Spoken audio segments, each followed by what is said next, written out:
For the first time, you all get to experience notation for multidimensional higher derivatives, which sounds like rocket science, right? And is in fact better.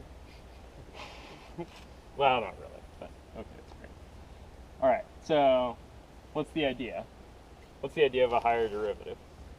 Taking the derivative of the derivative. Yeah, okay. So Cavity. I'm going to hit with maybe the first one that comes to hand, right? A partial with respect to x. Some other partial with respect to x. So I've got some function f.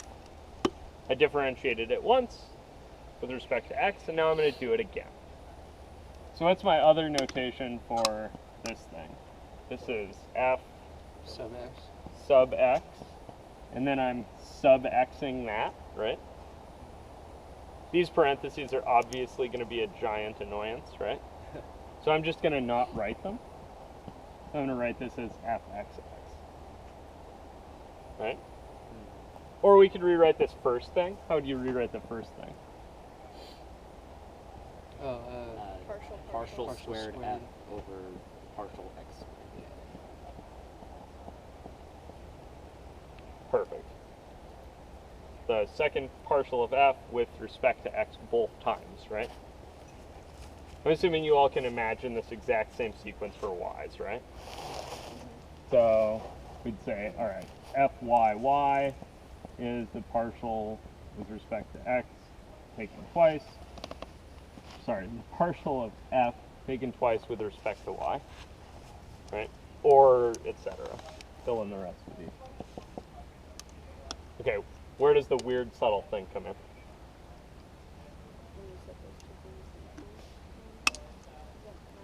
No, we're not going to solve equations, but what's the weirdness with notation here? What's the other option? You could go xy or yx. Yeah, that would be weird, right? Oh. So here, because I have two variables, right, I have two choices. So here I've chosen to differentiate the x partial with respect to x, right? That's going to somehow give you something like x concavity, right? This thing, where I do y twice, is going to give you something like y concavity. But of course now, because I've got two dimensions, I can ask this question kind of perpendicular, right? I can do, all right, partial of f with respect to x, and then do the partial of that with respect to y, right? You guys see that? So notationally, you'd write fxy, and then maybe the confusing bit is that these come kind of in seemingly a backwards order when you write them underneath, right? You see that? X then y. Yeah. Yeah, so this means do the x derivative first, then do the y derivative. Cool? All right. And another notation would be to write, this is the second partial of f, right? I'll let you finish. Okay. With what? What do I write on the bottom of this thing? Partial squared xy. Yeah, it should be the partial derivative of x and y, right? And they have to come in this order. So this would be partial y, partial x. You guys see that? This is the confusing thing, right? When I write the subscript notation, or when I write the del notation's backwards from the subscript notation. You guys see that? You call that a del. Yeah, or a partial. Cool. So there's a little bit of confusion here, which luckily turns out not to matter very much. But I just want to bring your awareness to that confusion. So what would the other way be?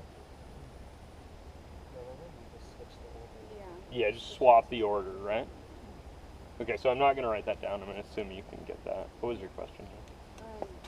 So we were talking about where, like, if I have a function that's made up of x's and y's, and I take the derivative of that function with respect to x, and then that derivative still contains y's in it, so then I retake the derivative, but this time with respect to y. Yeah, so I'm going to differentiate with respect to x first, and then differentiate the result with respect to y. Okay.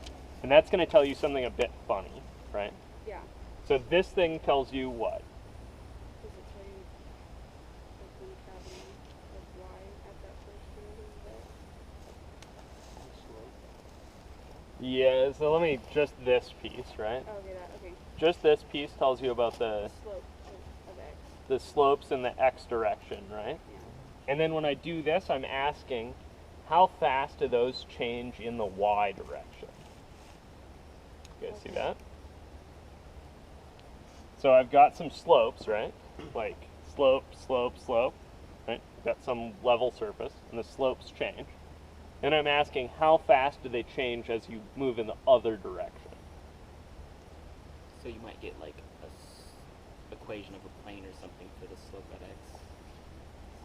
So this thing's giving me the slope of a tangent line in the x direction, right? Maybe I can draw a picture here.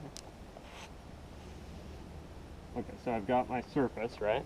And I've sliced my surface this way to get x slopes, right?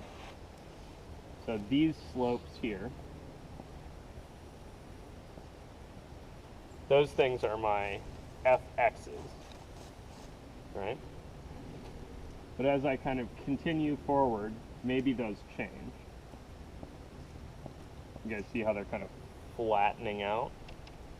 And that'll That's give a- you. Yeah, so that's, take the x slopes and then ask, how do the x slopes change in the y direction? Oh, okay. Right? What's the instantaneous rate of change, right? In the y direction of the x slopes. You guys see that? It's still different than taking the derivative with respect to y. Yeah. Yeah, okay. Yeah, and actually, so this is actually a different idea, right, than the other thing, which is taking the y slopes, right, and differentiating that with respect to x. It seems like those probably ought not be the same, but there's a nice result that those are the same most of the time. This is just, so right now I just want to do notation. Everybody good with notation?